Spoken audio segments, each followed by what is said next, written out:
Yeah, actually, I was just wanted to ask you, Mary, was there any data for the HMR scheme about the kind of net yield? So they'd paid out, was it 400? And was there any data? They would not give it. Okay. They would not give it, and that's a great question, is how much did they get in return? How much did they fine a particular company as a result of the inside information? We have no idea.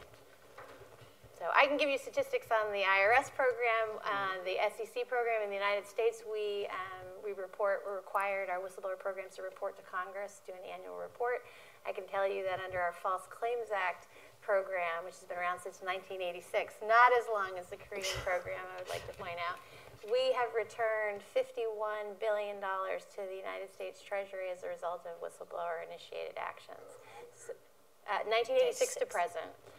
Similarly, we have data from the SEC program, and that's honestly why I'm here in the United Kingdom, is that we call it the British invasion, that the #1 source of tips to the SEC, CFTC, IRS comes from the United Kingdom. They provide information to our programs to help us enforce and protect American citizens. So that begs the question of, why aren't you doing it for yourself? I think you could fund NHS with some of these numbers that we're talking about. But maybe that's something we'll discuss today at the backbench debate. I don't know. We'll see.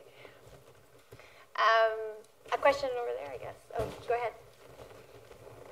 Just a quick comment. Canada is following suit. So Canada has a program called OTIP. And there's an article, it's fairly recent, on the Financial Post that reveals the data of that program. So they've paid $1 million. It's not clear how many whistleblowers have been paid, but that's the global amount. And the Canada Revenue Service has collected approximately $19 million. So Canada seems to be following suit as well. Thank you. James, we have a question back there.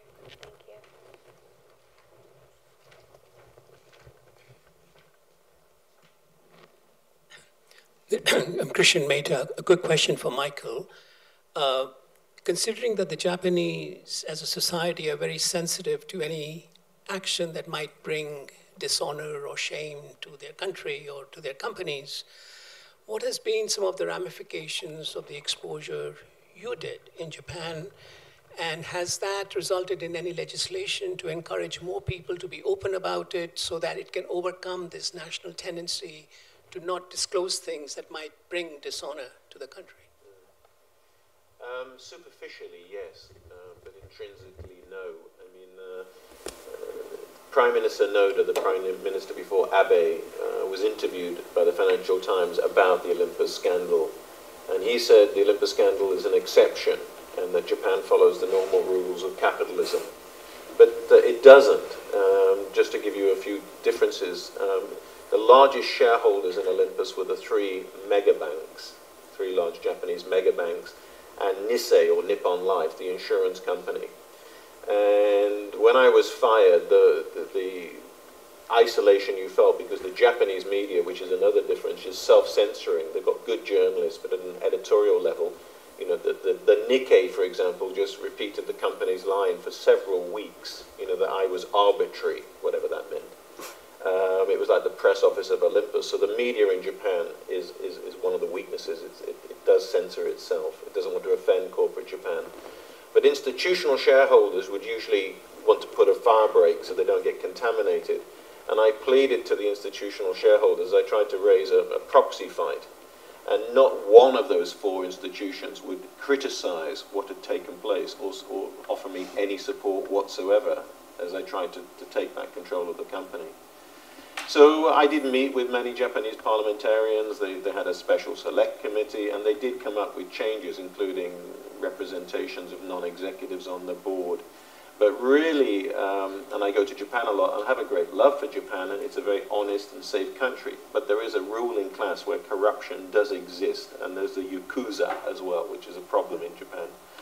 And for the same reasons as you said, but it's not just in Asia, you are seen to be betraying the hand that feeds you. And I'd say more than 90% of Japanese businessmen, when I think, thought I did the wrong thing. You know, I shouldn't have banged the drum so loudly. I shouldn't have shone the light on a company which had looked after me 30 years and had rewarded me generously. So, you know, to me, I was quite an optimistic, idealistic person, but what this taught me about human nature is what stops these things are two things. Legislation, which holds people to account, and that may be the partners of the accountancy firms who carry out the audits, or the officers of the company, or the officers of the institution. And deferred prosecutions where these rich companies pay the fine and the individuals escape, you know, and are paid off. That's wrong. You know, people behind bars is the best way to stop it. And the other is to get the information and the evidence and the data is to reward the whistleblower. But not to the extent that it's like winning the pools. I mean, in America, people can get hundreds of millions of dollars, and that takes away the moral imperative.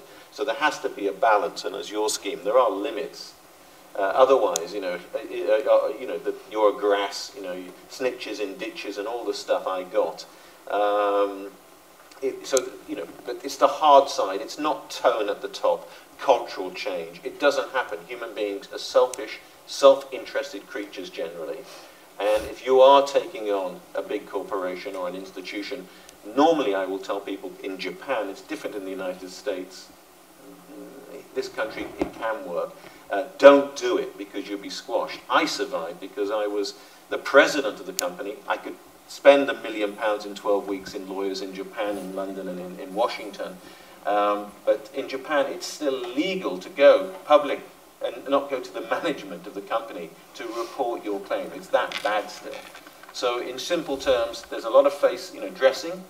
But, you know, would you, as an officer in Japan companies, blow the whistle? Probably not. Intelligent choice, because you would get squashed usually.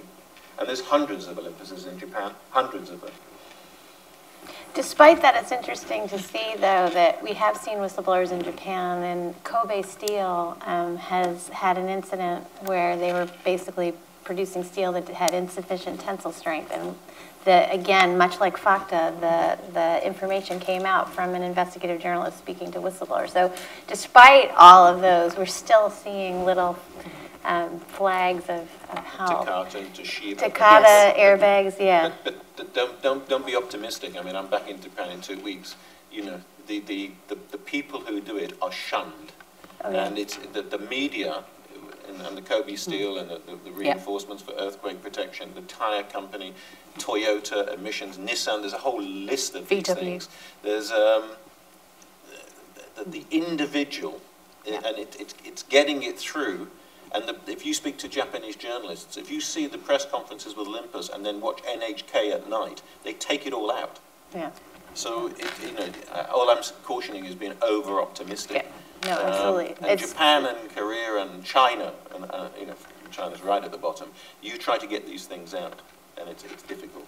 Agreed. Can I say on this, though, that we like to, from the UK's perspective, sort of say other places do it worse. But the culture here is just the same. That the person speaking out, it is the human nature factor, which is why I make the joke about is whistleblowing catching. Because the only people who are ever interested in this are other whistleblowers. It's really difficult to get the attention, even of journalists, because in this country we've had Leveson and threats of Leveson too, and they're now nervous because I've worked with journalists who've been arrested. We've recently had the case of the ones in Ireland, and the lengths that people are going to close down any complaint or any concern from where it's come from is always targeted at the person delivering the news. They're not the best person to go to, most of unless, of course, you're the president, but they're the ones who often only have a tiny piece of the jigsaw. So it's about how the legislation works to protect everybody, which is why we're excited about the potential to extend and create a legislation that is, in effect, cradle to grave. How am I doing on time, James? Okay. We had a question over here. I'm okay with that. Do you need it? Because it's, yeah. Great, thanks so much. Thank you very much for 3 fascinating presentations. We had quite a lot of conversation yesterday about the role of the Big Four. I wondered, Michael, if you could say just a little bit more about the role of your auditors. Yeah. KPMG and Ernst & Young were the two auditors during the period of these scandals. And in 2000, there were two elements to the scandal. They paid $1 billion for these three Mickey Mouse companies, the microwave dish company, the cosmetic company, and a recycling company. And they paid consultants in the Cayman Islands, believe it or not, $700 million for advice on an acquisition. And the allegations which I made, and you know, I might be the president, but I was still fired by my own board for asking to bring in forensic accountants.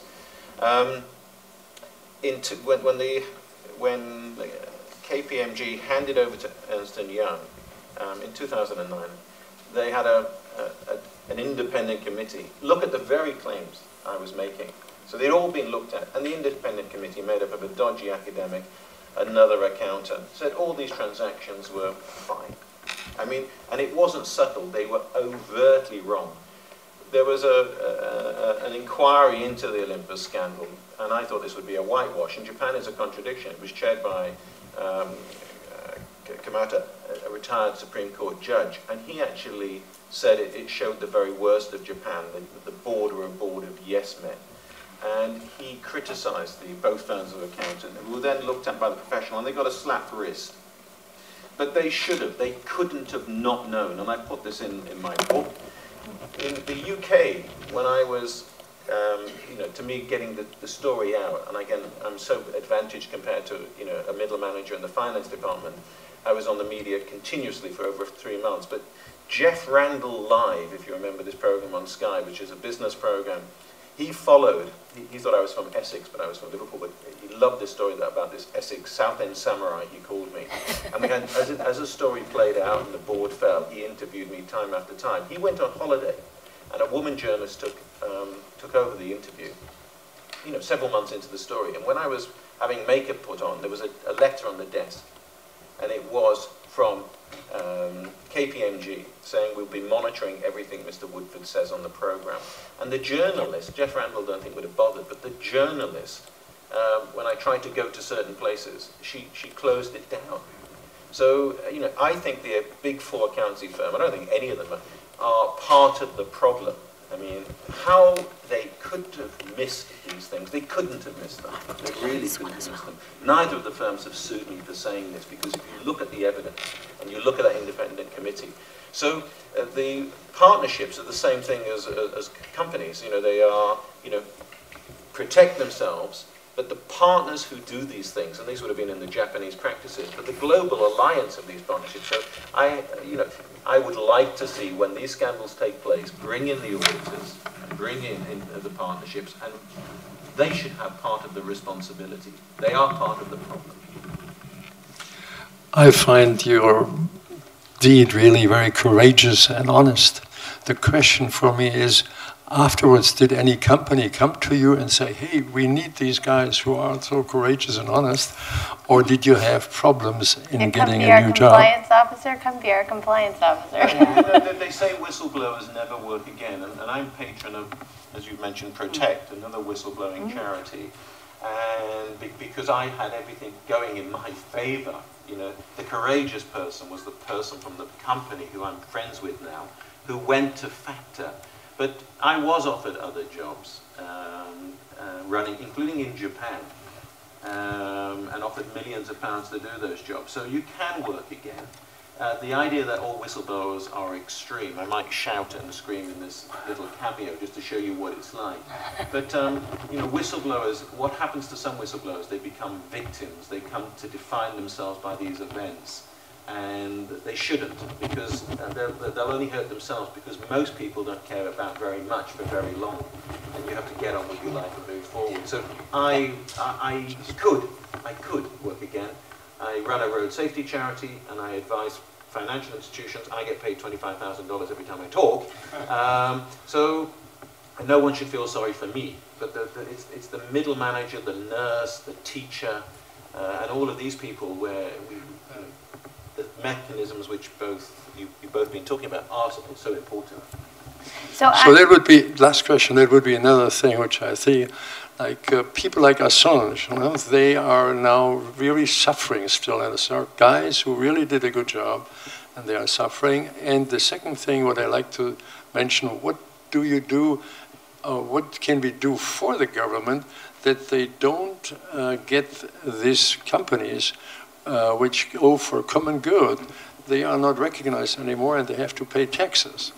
And that is something which the government is changing in against of those companies which try to bring up the special things. So there are two fields we might have to work in as well. Yes, I'm going to use my moderator's privilege to ask one last question and to actually not ignore Slido, which is, I'd like to have Jo-Yoon answer the question that's up there. It says, under Korean law, Jo-Yoon, can a whistleblower be legally challenged or denied a reward if the means to obtain significant information are not legal? Oh, it's a great question. Basically, after investigation started, the burden of proof is belong to tax officers. I can say, please discuss with the team, because we have been operating offshore tax evasion report center. But in the court, probably this evidence can be weakened. So probably we should, as I mentioned, the burden of proof is on our shoulder. So maybe we should find a way. And it's not still protected yet, but we are trying to find another measure to protect themselves. And there is an analysis procedure before filing or submission this evidence in the court. So please discuss with the contact information on the slide, please. Thanks.